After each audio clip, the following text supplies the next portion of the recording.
ছেলে কি আর জ্ঞানের খাতায় পড়ে না অন্ধের খাতায় পড়ে? অন্ধ।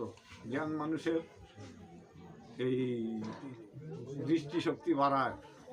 হ্যাঁ, জ্ঞান মানুষের অন্ধকার থেকে আলোতে নিয়ে আসে। ধন্যবাদ। কি বুঝছো? সত্য। আপনি গ্রহ থেকে গ্রহান্তরে কত গ্রহ নক্ষত্র নিয়ে আলোচনা করতেছেন, এগুলা জ্ঞানের তথ্য। জ্ঞানের দেশে না গেলে জ্ঞান সম্বন্ধে কিছুই জানা গেল না। আপনাকে অসংখ্য ধন্যবাদ। আজকে 24 তারিখ 11 মাসে বিডিআর সালাম সাহেব সুলতানপুর, আপনাকে ধন্যবাদ ধন্যবাদ এবং অসংখ্য।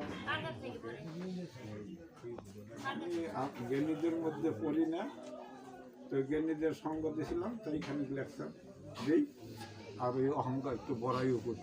আসলে জ্ঞানীর মধ্যে পড়ি না। জ্ঞানীরা আরো বড় আমার যাইতেই ভয় করে। আপনি কোনো দিক দিয়ে আমি অহংকার দেখি না, কোনটা দিক দিয়ে আমি আপনার অহংকার দেখি। জ্ঞানীদের দেখলে ভয় লাগে, ওদের থেকে আমি নিজের মনে ছেড়ে থাকি। কাছে যাইতে ভয় করে, কি জিজ্ঞাসা করবো না, ব্যক্তি হয়ে থাকুন না। এই জন্য কাছে দিয়ে মাথা নিচে করে পাও নিচে থাকি, কিছু আমার না ভয় লাগে। জ্ঞানীদের সঙ্গ করলে জ্ঞান অর্জন করা যায়। জ্ঞান অর্জনের অনেক ধারা আছে। জ্ঞানীরও জ্ঞানী আছে। হ্যাঁ, জ্ঞানের দেশে হ্যাঁ জ্ঞানীরও জ্ঞানী আছে।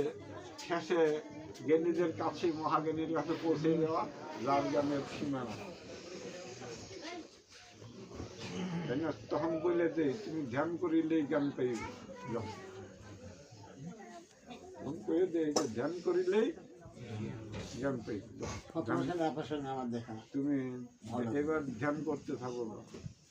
18-19-21 অবশ্যই তুমি অজানাকে যাই না ভালোবাস, তুমি যদি মানো।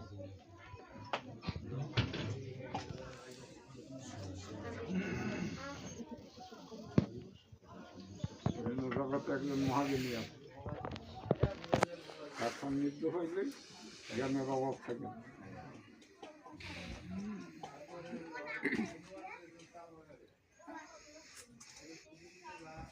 এই জন্য জ্ঞানের বিষয়ে আমাদের খুঁজতে হবে, বুঝতে হবে।